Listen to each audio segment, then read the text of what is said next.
Mwabu mbose ombaka baki ni mutunda ni bobe chuta bengela manga inu itu mutumi aba ochu shita ba ombaka ba mu kila lusuku tumuchi aba mu wa ombaka tu na kambanya rugusu no ali shile mu manga sana inu itu imutumiza manga be chunti ba ombaka baki zone ya mtuba tatenda bino inu itu atumiza manga tunawezekana ombaka ni itu ntunu mtu ile hose mtu mutegemewa na familia bino watatu ili nake beba manga na bino bitu tatona taka biendelea tatenda bino wamba katubana itutushtumie mbaka wa inwali muziendelea te enute ili nyarugusu inose mpaka ubolaya ose bishimo wabitunti bino beba manga na bengecha manga sana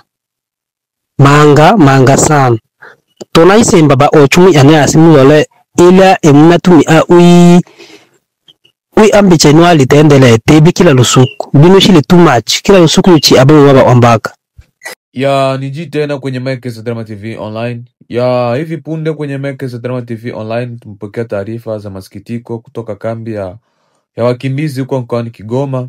Ya katika kambi ya wakimbizi hapo jana kulitokea vifo ya vijana wawili. Umoja ni wa zone ya 10 na mwingine wa zone ya 6 katika kijiji cha Kie. Na kama voice ulivyosikia voice hapo nyuma ni kwamba vijana wametoa wito ama ombi kwa wazee, kwa nini vijana kila siku wanazidi kufa.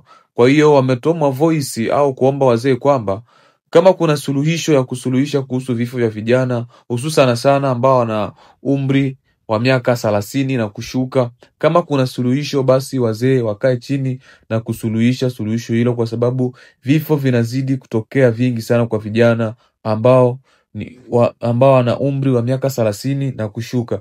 Kwa hiyo vijana wametoa ombi kwa wazee kwamba kama kuna suluhisho basi wazee wakae chini na kusuluhisha swala hilo, na kama hawatosuluhisha swala hilo basi wao vijana watuchukua hatua, lakini sijui kama wanaweza kuchukua hatua gani. Lakini vijana kama voice ulivyosikia ni kwamba wameongea na kusema kwamba watachukua hatua wenyewe kutokana na vifo vya vijana wenzao wanazidi kufa. Unajua vijana ndo taifa la kesho, lakini vijana asilimia nyingi kambini humo ndo wanazidi kufa. Kwa hiyo ni jambo ambalo linasikitisha sana, linatia huruma, linaweka huzuni mno, na linaleta hoga kwa vijana ambao wanapambana, ambao wanategemewa na familia. Ya unakuta kijana bado ana mtoto mmoja anafariki, unakuta kijana bado ameoa tu anafariki. Kwa hiyo ni jambo ambalo linawapa vijana wengi hoga sana hapo kambini Nyarugusu. Kwa hiyo vijana wametoa wito ama maombi kwa wazee kwamba kama kuna suluhisho ambalo linaweza likasuluhisha vifo hivi vya vijana kufa, basi wazee wanaweza wakakaa chini na kuliongelea swala hilo. Kweli vifo vimeumbwa, lakini wao wanavyodadisi na kuona vifo ambavyo vinavyotokea sio vifo vya kawaida, kwa sababu kila siku watu wanazidi kufa. Kwa hiyo wameona kwamba waongee liliko moyoni, kwa sababu ni vitu ambavyo vinazidi kusikitisha walio wengi sana, na vifo ambavyo vimetokea hapo jana kambini humo vimegusa walio wengi sana. Ya vijana bado ni wadogo sana, na ndio hivyo wametuacha hapo jana.